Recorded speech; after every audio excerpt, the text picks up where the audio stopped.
Hello guys, চলে এসেছি second ভিডিওতে। আশা করি তোমরা সবাই খুব ভালো আছো। তো আমার ফার্স্ট ভিডিওর রেসপন্স তোমাদের থেকে খুব ভালো পেয়েছি, এতে আমি খুব হ্যাপি।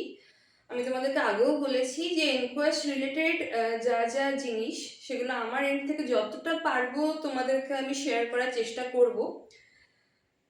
তো চলো, আজকের সেকেন্ড ভিডিওর টপিক হচ্ছে কোয়ালিটি ম্যানেজমেন্ট সিস্টেম, যেটা হচ্ছে G part, G area of concern যেটা, সেটা কোয়ালিটি ম্যানেজমেন্ট সিস্টেম। এবার কোয়ালিটি ম্যানেজমেন্ট সিস্টেম একটা এমন সিস্টেম যেটা আমাদেরকে একটু পড়াশোনা করতেই হয়। তো কোয়ালিটি ম্যানেজমেন্ট সিস্টেমে কোয়ালিটি কিছু টুলস আছে, কোয়ালিটি কিছু মেথডস আছে। তাহলে কোনটা কোয়ালিটি টুলস আর কোনটা আমার কোয়ালিটি মেথডস, এটা সম্বন্ধে আমাদের একটা স্বচ্ছ ধারণা থাকতে হবে।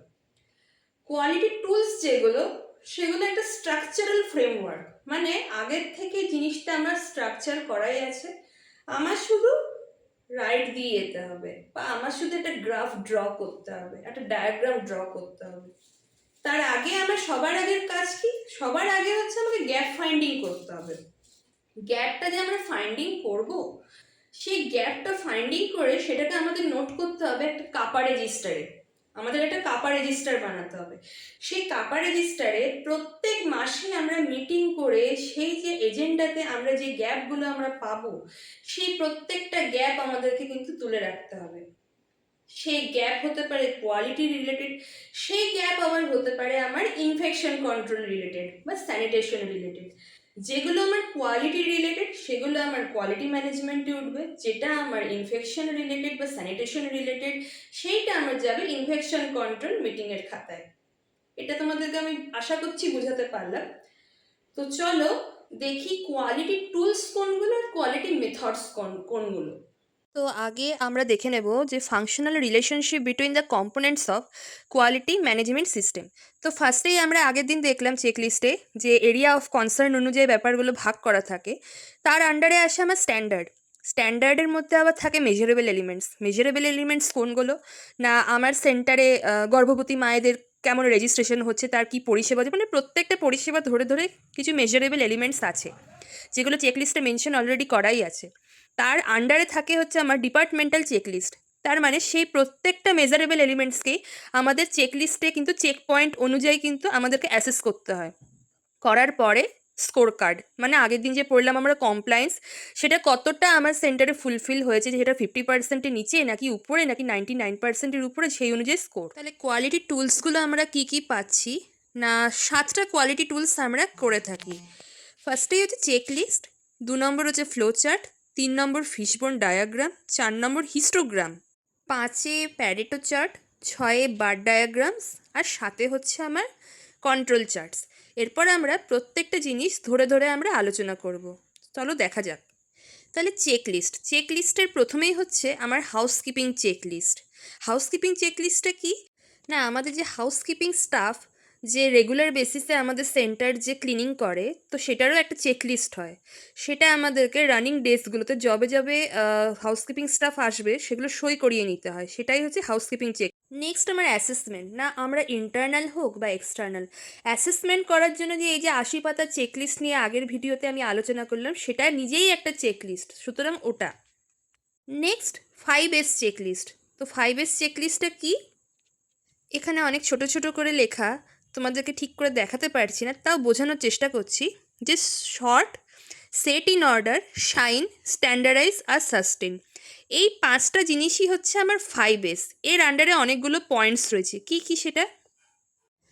পয়েন্টসগুলোর মধ্যে কিছু কিছু পয়েন্টস আবার আছে যেগুলো লেবার রুম বা ওটি সম্পর্কিত, সেগুলো কিন্তু আমাদের জন্য নট অ্যাপ্লিকেবল হবে।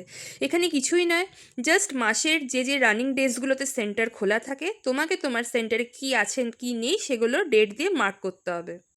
তাহলে এরপর হচ্ছে ফ্লো চার্ট। ফ্লো চার্টের সবথেকে ভালো উদাহরণ হচ্ছে অটোক্লেভ ফাংশন ফ্লো চার্ট। মানে আমাদের সেন্টারে কিন্তু এনকোয়াসের সময় বা তার আগে অনেকের সেন্টারে অটোক্লেভ আছে। অটোক্লেভের যে ফাংশনটা কিন্তু ফ্লো চার্টের মাধ্যমে খুব ভালোভাবে ডেসক্রাইব করা যায়। মানে প্রসেসটা কিভাবে স্টার্ট হচ্ছে, কিভাবে প্রসেসটা অনগোয়িং হচ্ছে, লাস্টে কিভাবে শেষ হচ্ছে, প্রত্যেকটাই তীর চিহ্নের মাধ্যমে দেখানোর যে প্রসেসটা সেটাই ফ্লোচার্ট। এইটা হচ্ছে আমার অটোক্লেভ কী করে চালাতে হয় সেটার একটা ফ্লোচার্ট, যেটার আইসি অতি অবশ্যই সেন্টারের যেখানে আমার অটোক্লেভ আছে সেখানে কিন্তু লাগাতে হবে।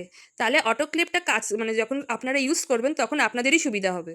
এরপর আসি ফিশবোন ডায়াগ্রাম, যেটা আমাদেরকে কিন্তু প্রত্যেক মাসে গ্যাপ ফাইন্ডিং করে একটা করে ফিশবোন ডায়াগ্রাম করতেই হবে, এটা মোস্ট নেসেসারি।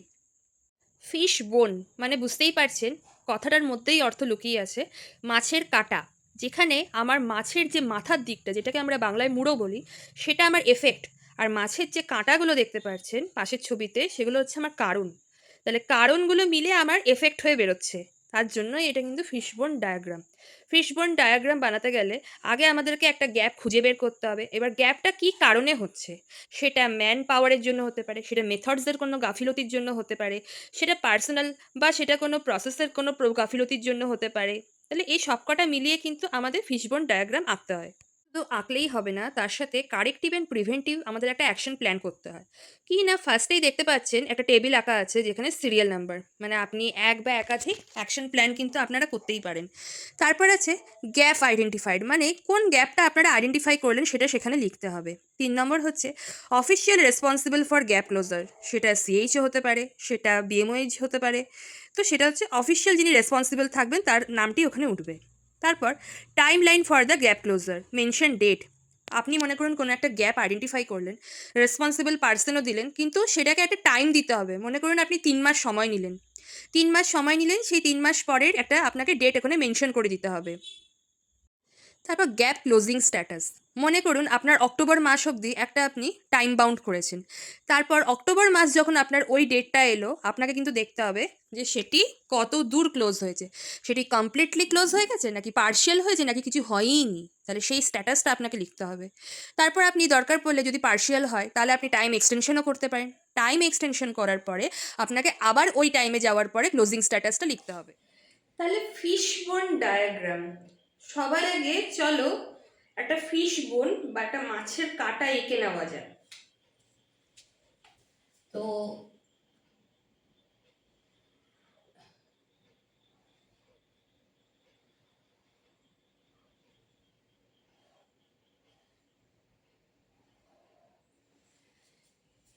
আশা করি তোমরা দেখতে পাচ্ছ,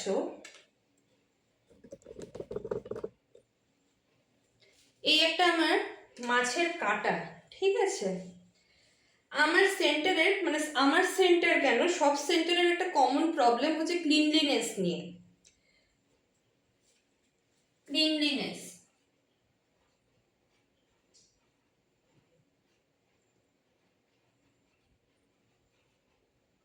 অফ টয়লেটস, ক্লিনলিনেস, এটা হচ্ছে আমার এফেক্ট। এই এফেক্টটা আমার কি কি কারণে আমার কাছে আসছে, তাহলে 1 নম্বর মাছের কাঁটায় আমি লিখলাম পার্সোনাল।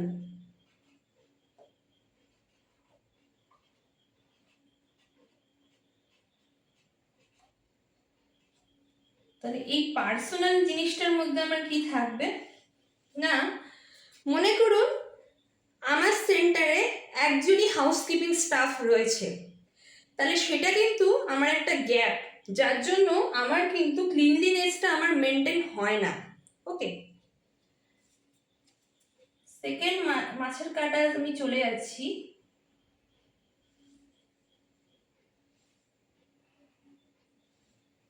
এটা পার্সোনাল গেল, এরপর চলে যাচ্ছি আমি মেটেরিয়াল।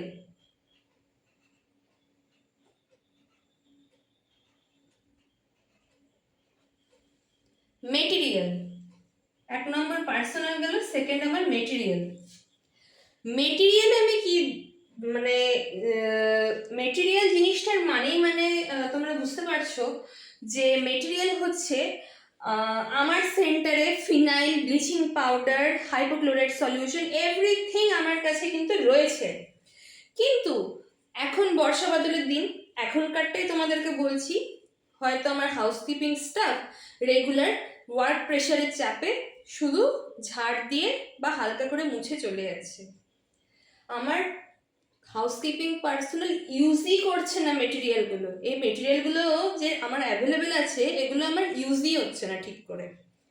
এখন হয়তো বলবে যে দিদিমণি, চাষের আমাদের ধান লাগানো হচ্ছে, তো আমাদের এখন তাড়া আছে, ব্যাস হয়ে গেল। তার মানে কি হলো না, মেটেরিয়ালগুলো আছে তবুও কিন্তু হাউসকিপিং স্টাফ আমার ইউজ করছে না due to work pressure.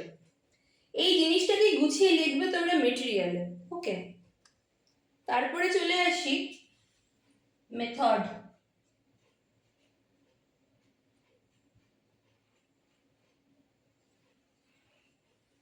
Method method কি না, মেথড হচ্ছে যে অ্যাকর্ডিং টু এনকোয়াশ আমাদের শুধুমাত্র ঝাড়পোছ করলেই কিন্তু সেন্টার পরিষ্কার হয়ে যাবে না। সেন্টার হোক বা বাথরুম, আমাদের 3 বাকেট একটা ট্রলি ইউজ করতে হবে, যেটা আমাদের সেন্টারে রাখতেও হবে সেট আপে। তার সাথে মগ থাকবে। 3 বাকেট ট্রলিতে একটাতে আমার প্লেন জল থাকবে, একটাতে হাইপোক্লোরাইড সলিউশন থাকবে, একটাতে থাকবে হচ্ছে আমার ডিটারজেন্ট ওয়াটার। এই 3টে বাকেট ট্রলি নিয়ে আমাকে পরিষ্কার করতে নামতে হবে, মানে হাউসকিপিং স্টাফকে। সেটা ইউনিডাইরেকশনাল প্রসেসে হবে, ঘরের একটা কর্নার থেকে শুরু হবে। এতগুলো কন্ডিশনস আছে। তো এই যে এটা হচ্ছে আমার সঠিক মেথড, কিন্তু সেই মেথডটাই আমার জানে না হাউসকিপিং স্টাফ।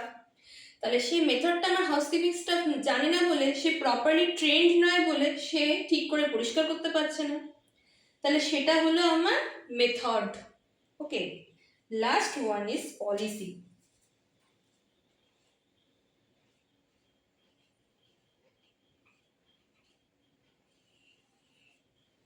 পলিসি জিনিসটা কি না, পলিসি যে কোনো রেগুলার শিডিউল কিন্তু ট্রেনিং হয় না আমার সেন্টারে, সেটা কিন্তু একটা গ্যাপ। তাহলে সেটা হচ্ছে আমার পলিসি। তাহলে আমি কি বলা হলো না, ক্লিনলিনেস অফ টয়লেট হচ্ছে আমার এফেক্ট। সেটা কি কি কারণে আমার কেন ফুলফিল হচ্ছে না, আমার পার্সোনাল মানে হচ্ছে আমার হাউসকিপিং স্টাফের আমার ম্যান পাওয়ার কম, আমার একটাই হাউসকিপিং স্টাফ রয়েছে। আমার মেথড হচ্ছে যে হাউসকিপিং স্টাফ কি করে পরিষ্কার করতে হয় সেটাই জানে না, he or she is not properly trained. Okay, next material মানে হচ্ছে আমার সেন্টারে যত ডিসইনফেক্টেন্টস আছে সব available, but due to work pressure আমার হাউসকিপিং স্টাফ কিন্তু ইউজই করছে না। সেটা তোমাদেরকে গুছিয়ে লিখতে হবে। পলিসি মানে কোনো শিডিউলড আমার ট্রেনিং হয় না আমার সেন্টারে। এতগুলো কারণ মিলে আমার এই গ্যাপটি তৈরি হয়েছে, ক্লিনলিনেস অফ টয়লেট। ওকে, এরপর অ্যাকশন প্ল্যান বানাতে হয়। অ্যাকশন প্ল্যান কি করে বানাতে হয়? অ্যাকশন প্ল্যান বানানোর জন্য কি করতে হয়,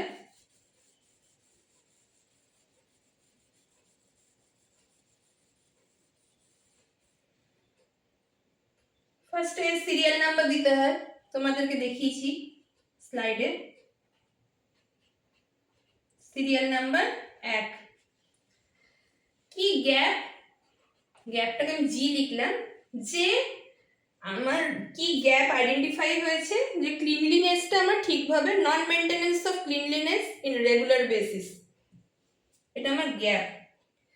রেসপন্সিবল অফিসিয়াল পার্সন আমার কে, আমি অ্যাব্রিভিয়েশন করে লিখছি, তোমরা স্লাইডে দেখলে বুঝতে পারবে। ধরো সিএইচও যেহেতু ইনচার্জ, সিএইচওরই দায়িত্ব হলো। তারপর হচ্ছে অ্যাকশন প্ল্যান। আমি কি অ্যাকশন প্ল্যান নেব? অ্যাকশন প্ল্যানে হচ্ছে, আমি আগেই বলেছি যে চেকলিস্ট হচ্ছে আমাদের একটা হাউসকিপিং চেকলিস্ট রয়েছে, সেই হাউসকিপিং চেকলিস্টটাকে স্ট্রিক্টলি আমাদেরকে মেনটেন করতে হবে। হাউসকিপিং চেকলিস্টটাকে স্ট্রিক্টলি মেনটেন করতে হবে। আর কি করতে হবে, সবার আগে হাউসকিপিং স্টাফকে ওয়েল ট্রেন্ড হতে হবে, সাথে আমাদেরকেও সেন্টারে যত স্টাফ আছে সবাইকে ক্লিনিং সম্বন্ধে ওয়েল ট্রেন্ড হতে হবে। শুধু সিএইচও ওয়েল ট্রেন্ড হলে চলবে না। তাহলে হচ্ছে এটা অ্যাকশন প্ল্যান হলো। অ্যাকশন প্ল্যানের পরে আমি টাইম দিচ্ছি। মনে করো এটা জুলাই মাসের পরে আমি 3 মাস সময় নিচ্ছি, আগস্ট, সেপ্টেম্বর, অক্টোবর। আমি অক্টোবরের একটা টাইম দিয়ে দিলাম, মনে করো 20 অক্টোবর। এটা হচ্ছে আমার টাইম। ক্লোজার স্ট্যাটাস, ক্লোজার স্ট্যাটাসে যখন অক্টোবর মাসের আমি 20 তারিখে পৌঁছাবো, সেদিন আমি আবার অ্যাসেস করব যে আমার এই যে গ্যাপটা ছিল, ক্লিনলিনেস যেটা মেনটেন হয় না, সেটা আমার কত দূর অবধি এখন মেনটেন হচ্ছে। হয়তো হয়ে যেতে পারে ফুললি কমপ্লিটেড, সব কিছুই হয়তো যেমন যেমন আমরা প্ল্যান করেছি সেই অনুযায়ী কাজ হচ্ছে, তাহলে আমরা লিখে দেবো কমপ্লিট বা ক্লোজড। হতে পারে হয়তো পার্শিয়াল ভাবে হলো, তাহলে পার্শিয়ালি ক্লোজড। পার্শিয়ালি ক্লোজড বা নট যদি ক্লোজড হয়ে থাকে, আমরা কিন্তু আবার কিন্তু টাইমটাকে এক্সপ্যান্ড করতে পারবো। টাইমটাকে এক্সপ্যান্ড করে আমরা তারপরে কিন্তু ওই ডেটটা যখন আসবে টাইম এক্সপ্যান্ড করার পর, তারপর আমরা আবার ক্লোজিং স্ট্যাটাসে চলে যেতে পারবো। তাহলে এইভাবে ফিশবোন ডায়াগ্রামে কিন্তু আমরা ইজিলি গ্যাপ আইডেন্টিফাই করতে পারি। প্রত্যেক মাসে কিন্তু বলে যে এই ফিশবোন ডায়াগ্রাম একটি করে করে করতে হবে। আর ফিশবোন ডায়াগ্রাম যে বিজ্ঞানী আবিষ্কার করেছিল তার নাম হচ্ছে ইশিকাওয়া। মনে রাখলেও চলবে, জাস্ট ফর নলেজ আমি এটা শেয়ার করলাম। তাহলে এটা গেল ফিশবোন ডায়াগ্রাম। তবে হ্যাঁ, প্রত্যেকের সেন্টারের গ্যাপ প্রত্যেকের সেন্টারের ইউনিক হয়। আমার সেন্টারে যে গ্যাপ সেটা তোমার সেন্টারে নাও থাকতে পারে, সুতরাং নিজের নিজের সেন্টারের আগে গ্যাপ ফাইন্ডিং করো, করে এভাবে তোমরা ফিশবোন ডায়াগ্রাম করতে। এরপর আসি হিস্টোগ্রাম। হিস্টোগ্রামে মেনলি যে গ্রাফটা, সেটা কিন্তু কিসের উপর বেস করে হয় না, কোয়ান্টিটেটিভ ডাটা। কোয়ান্টিটেটিভ মানে যেটা পরিমাণগত তথ্য, সেটা হচ্ছে আমার হিস্টোগ্রাম গ্রাফ। নেক্সট হচ্ছে আমার প্যারেটো চার্ট। প্যারেটো চার্টটা কী হয়, প্যারেটো চার্টটা হচ্ছে ফ্রিকোয়েন্সি অফ অকারেন্স, মানে আমার ফ্রিকোয়েন্সিটার উপর বেস করে আমার গ্রাফটা আঁকতে হয়, সেটাই হচ্ছে আমার প্যারেটো চার্টস।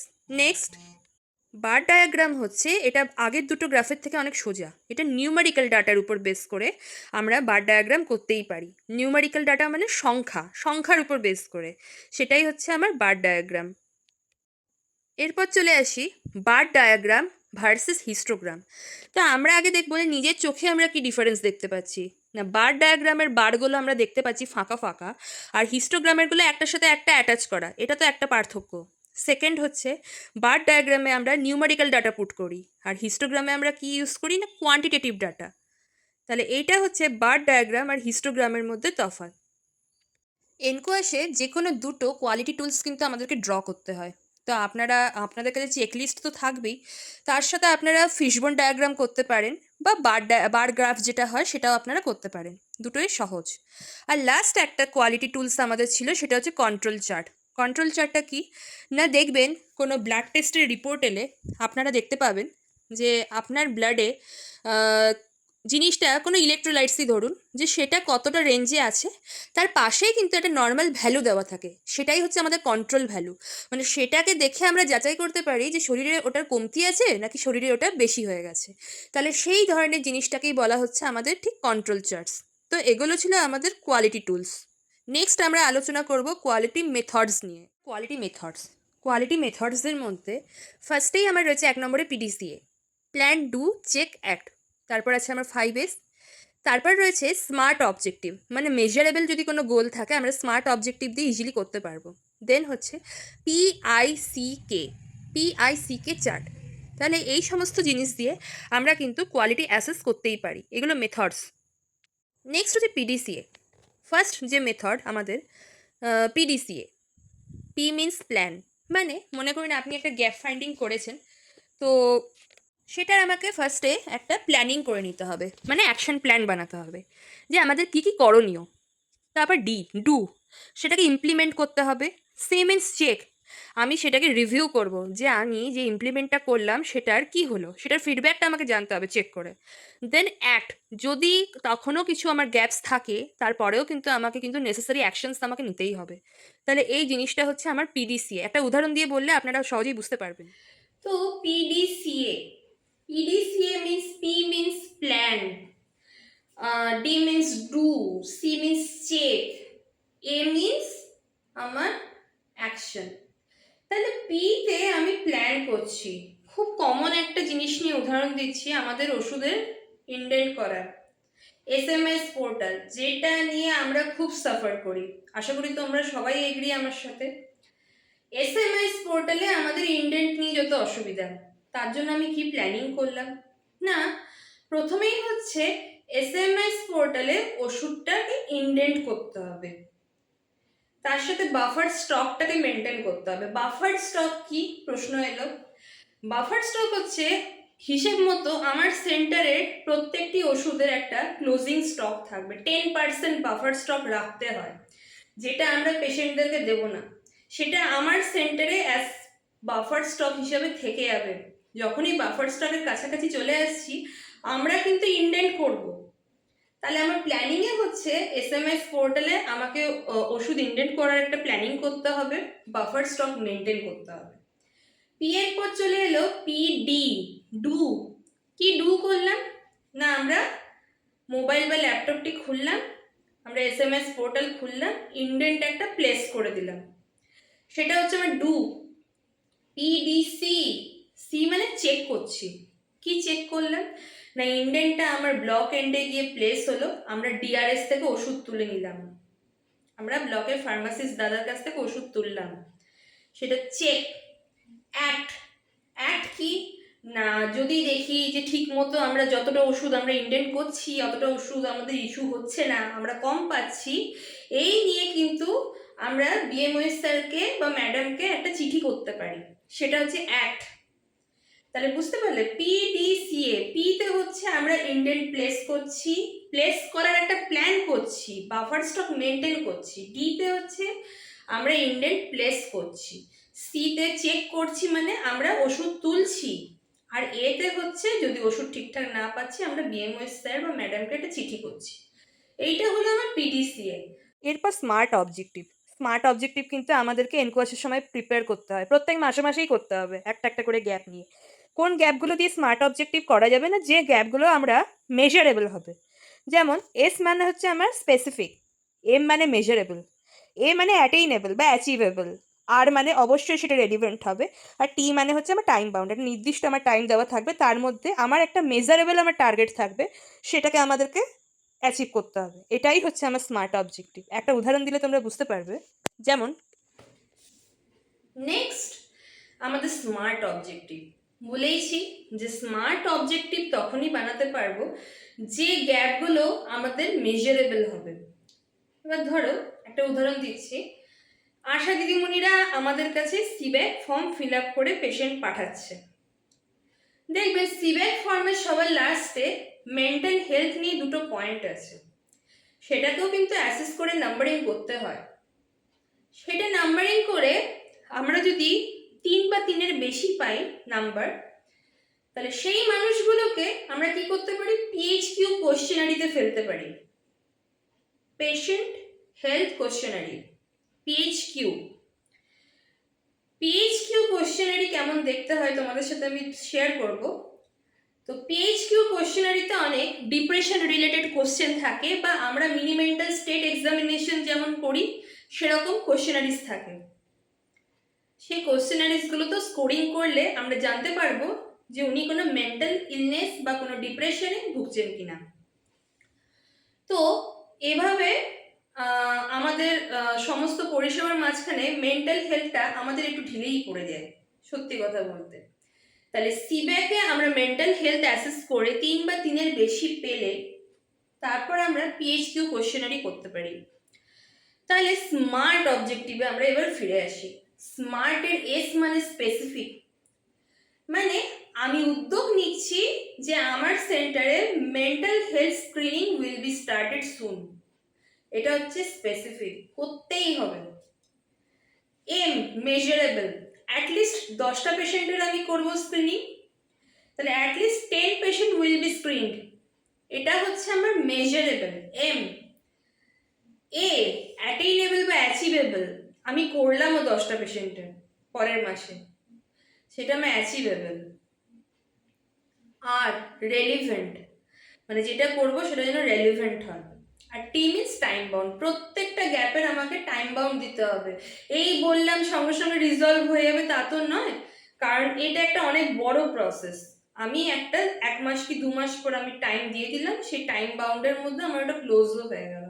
তাহলে এইভাবে আমাদেরকে স্মার্ট অবজেক্টিভ লিখতে হয়, যেগুলো মেজারেবল। 10টা পেশেন্টের আমি উদ্যোগ নিয়েছিলাম, 10টা পেশেন্ট করে করেই আমি প্রত্যেক মাসে স্ক্রিনিং করছি, ভবিষ্যতে সেই স্ক্রিনিংটা আমি বাড়াতেও পারি।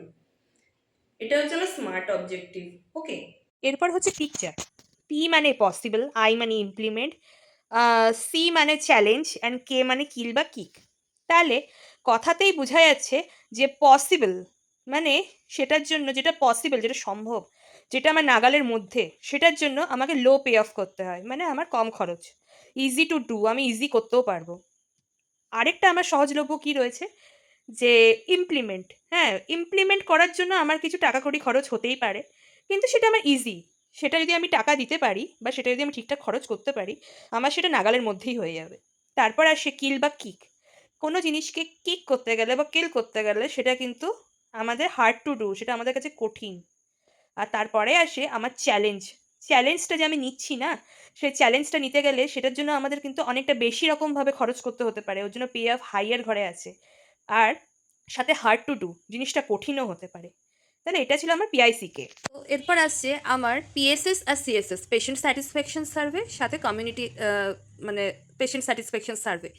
তো আহ, এটাতে কি রয়েছে না, সেন্টারে যারা আসেন বা কমিউনিটিতে গেলে যে পেশেন্টগুলোকে আমরা পাই, সেই পেশেন্টদের কাছ থেকে কিছু ফিডব্যাক নেওয়া। এখানে কিছু কোশ্চেনারিজ রয়েছে, আর পাশে কিছু নাম্বারিং রয়েছে, যেমন কোনোটা খুব ভালো, কোনোটা ভালো, কোনোটা মিডিয়াম, কোনোটাতে অসন্তুষ্ট। এটা সেখান থেকে আমরা এরকমভাবে স্কোর অ্যানালিসিস করব। স্কোর অ্যানালিসিস করে যেগুলো যেগুলো উইক পয়েন্ট, সেগুলো আমরা এভাবে গ্রাফে প্লট করব।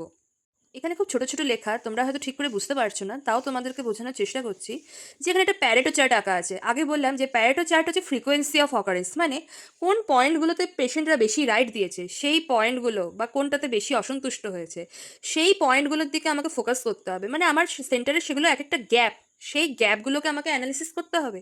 সেই গ্যাপগুলোর থেকেও কিন্তু আমরা কোয়ালিটি টুল বা মেথডসের মাধ্যমে সেটাকে রিজলিউশন করতেই পারি। তাহলে পিএসএস আর সিএসএস এর স্কোরিং অ্যানালিসিস খুব দরকার, যেটা অ্যাসেসররা কিন্তু এনকোয়াসের সময় দেখতে চান। ঠিক আছে?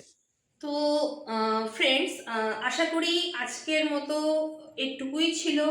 তোমাদেরকে যতটা সম্ভব আমি বুঝাতে পারলাম, কারণ এনকোয়াসে কোয়ালিটি টুলস আর কোয়ালিটি মেথডস এগুলো কিন্তু দুটো দুটো করে আমাদেরকে স্যাম্পেল রাখতেই হয়। হয়তো কোয়ালিটি টুলস হিসাবে আমি বলেইছি যে এনকোয়াসের যে 80 পাতার চেক লিস্ট, সেটা স্বয়ং নিজেই একজন টুল। তার সাথে আমি হয়তো হাউসকিপিং চেক লিস্টটা আমি রাখছি, 5S চেক লিস্ট রাখছি, তার সাথে ফিশবোন ডায়াগ্রাম রাখছি। আর ওদিকে মেথডসের মধ্যে পিডিসিএ করতে পারি, পিডিসিএ এর সাথে স্মার্ট অবজেক্টিভ করতে পারি। এগুলো মানে সহজ সরল, এগুলো সহজভাবে আমরা করতেও পারবো, এগুলো সুবিধা করা। সবার আগে আমাদেরকে তোমরা গ্যাপ খুঁজতে শুরু করো, তারপর আস্তে আস্তে এরকম ভাবে তোমরা কোয়ালিটি টুলস আর কোয়ালিটি ম্যানেজমেন্ট, যেটা কোয়ালিটি টুলস কোয়ালিটি মেথডসদের মধ্যে গ্যাপগুলোকে ফেলে ফেলে সেগুলোর এরকম প্ল্যানিং তৈরি করো। আশা করছি তোমরা বুঝতে পেরেছো। আজকের মতো ভিডিও এখানেই শেষ করছি। নেক্সট ভিডিও নিয়ে খুব তাড়াতাড়িই আসবো। তো তোমরা সবাই ভালো থেকো। নমস্কার।